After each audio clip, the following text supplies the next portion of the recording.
Hey guys. What's up, Diggle? I mean, David, sorry. Oh yeah, I answered the Diggle. Yeah, okay. How's it going? It's going well. How's it going for you? Fantastic. It was a big season, in terms of the relation between Oliver and Diggle. It was Yeah. a bit of a big road. What do you think is lying ahead for them in season 4? Are they gonna get married? No, they're gonna make up eventually, but it's gonna take a little bit of time. You know, both of these guys are very. They're both alphas. They're strong. But Oliver Queen for 3 years has been doing it on his own, even with the team, right? He kind of veers off on his own. And for a man like John Diggle, who's all about team and the unit, he just doesn't sit well. And he's not, this time, after Oliver Queen kidnapped his wife, left his child at home, and decided to trust Malcolm Merlin, who's a known psychopath, before he trusted his team. That was just a straw that broke the camel's back for Diggle. So it's going to take a little time for it to mend, but eventually it will. The bromance will continue. Thank Lord. Yeah. There was some implication that Diggle might be suiting up a little bit more this next season in some new capacity. What can you imply, hint, tease? Right. Well, will you be at the panel tonight? You want to stay in?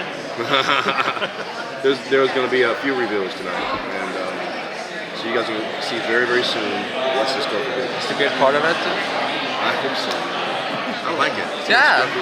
We'll see. But you guys, I think you'll like what you see. I mean, Diggle getting some type of concealment has been talked about since the end of season 1, so they've had a while to work on it. And new costume of sorts. say again? Yeah, there's something in the works that for season 4. I mean, you're going to see it right at the top. I've read season 401. You're going to see it right at the top. I mean, in 401, Diggle's the de facto leader of Team Arrow without Arrow. Team Diggle. Yeah. Team Diggle. Yeah, Team Diggle, I guess. And he and Speedy and Black Canary are the team, and they're a well-oiled machine. And you're going to see that right at the beginning, even without Arrow. So it's a very good piece of writing because we're doing it even without him. So why does he have to come back? And that's part of the story. Well, with Diggle, obviously, Diggle showed a lot of heart sometimes going up against Oliver in his decisions as leader of Team Arrow in the beginning. Is that going to show through? Will we be a little more protective of your team? Yes. I mean, I think Diggle's position is obviously Oliver Queen is of the top 5 fighters in the world, probably, right? But Diggle can't trust him, right? And that's really what it is about for him. He feels as if he will make decisions without addressing the team. For example, making Malcolm Merlin the head of the League of Assassins. Really? A known psychopath. You give Raz's ring and one of the most lethal armies ever created. Right? So that Diggle probably would have had something to say to that. So making decisions like that, those are the things that just chip at Diggle and make him say no. And he's protective of not allowing that influence back. Yeah. Diggle's, feelings about Felicity in terms of, does he feel a little bit betrayed because Felicity just took her side? That's interesting because we're going to have something very interesting to say about Felicity in 401 as well, and that question will be answered. I can't give that away because that's a big reveal. But no, I don't think he. I think no. The quick answer to that is no. But there's a little twist in terms of what's happening with Felicity.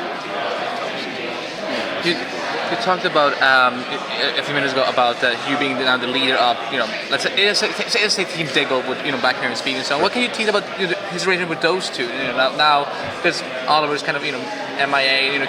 Fia now only has Diggle as the closest thing to a family, and Laurel has her stuff. So what can you tell us about your relationships with those two women? Well, I think Diggle respects them as fighters and as leaders themselves, and.